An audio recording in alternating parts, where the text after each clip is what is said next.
I always thought I had things under control at 19.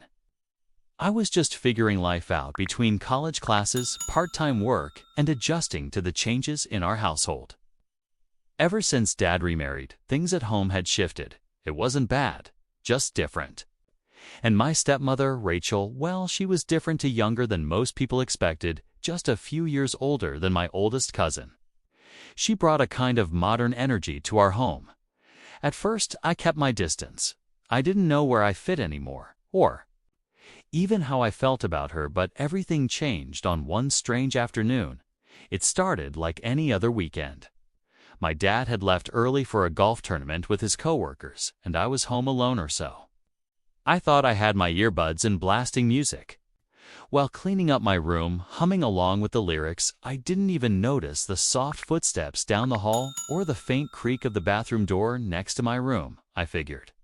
I was alone and didn't give much thought to locking anything that would prove to be a mistake. After an hour of chores, I realized I needed a shower covered in dust and sweat from lifting boxes and wiping down bookshelves. I grabbed a towel and made my way to the bathroom. I didn't knock, I didn't check, I just walked in, pulled the door shut behind me, and turned toward the sink to drop off my towel. That's when it happened. Rachel was standing by the mirror, her face halfway covered in a white clay mask. Her eyes locked with mine, in the mirror wide with surprise.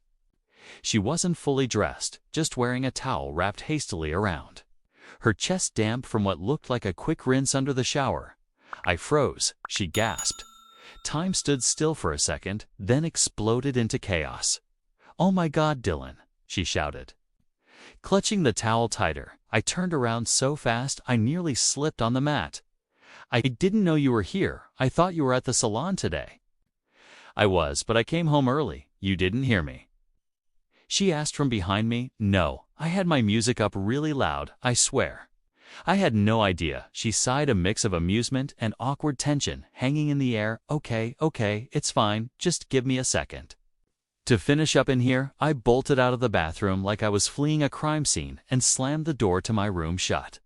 My heart pounding, my cheeks were burning with embarrassment, and I flopped onto the bed, groaning into a pillow. I had walked in on my stepmother. Of all the people in the world, why her? For the rest of the day, I avoided her.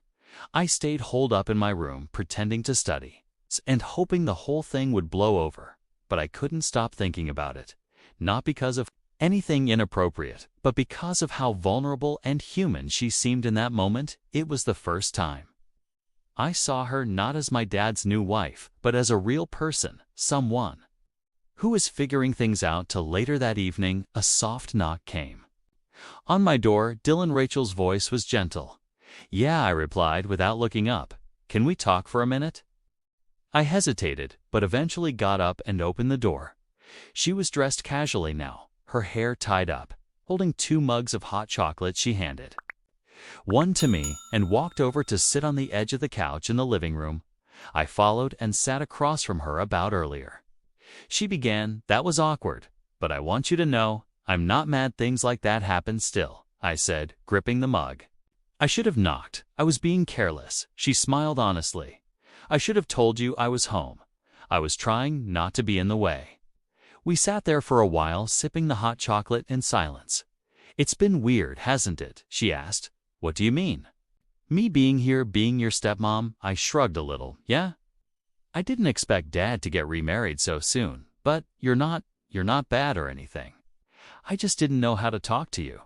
She nodded slowly. "I get that. You know, I was nervous too. I didn't want to step on your toes. I know how close you and your dad are."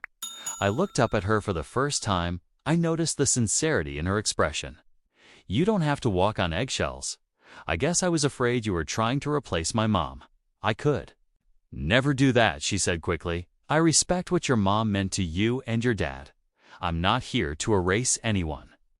I nodded. Her words sat with me for a moment, comforting in their honesty.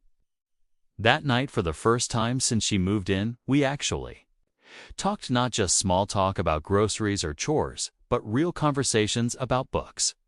We liked the kind of music we listened to and what we both hoped for in the future. Rachel told me how she met my dad at a charity fundraiser, how she didn't. Expect to fall for someone older, but how he made her laugh more than anyone else ever had. I told her about my dream of becoming a graphic designer and my struggles balancing school and work days. Turned into weeks, and slowly our relationship changed. I no longer saw her as this unfamiliar outsider.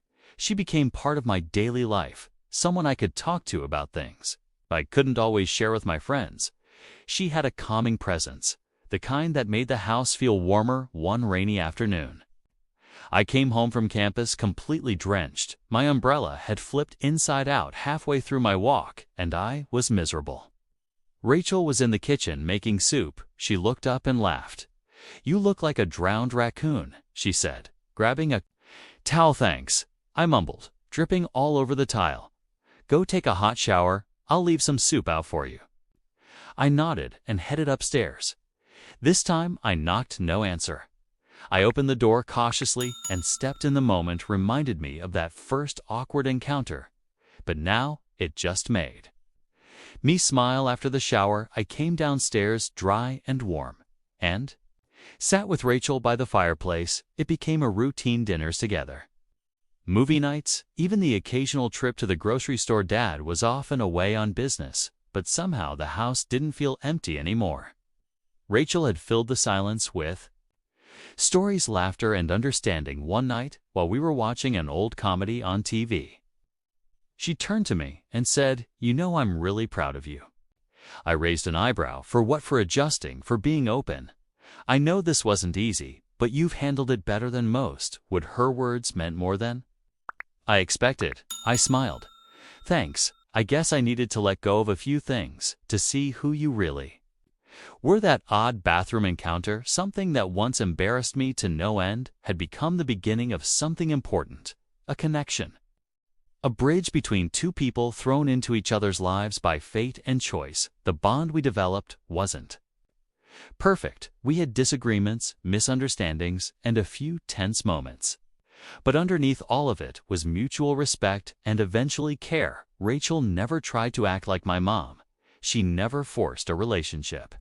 She simply showed up every day with patience and warmth until I realized I wanted her to be part of my life. By the time my dad's birthday rolled around in the fall, we had become a team. We spent the entire day preparing a surprise party, cooking, decorating, even baking a lopsided cake that tasted much better than it looked. When Dad walked in, confused and delighted, he looked at both of us with pride.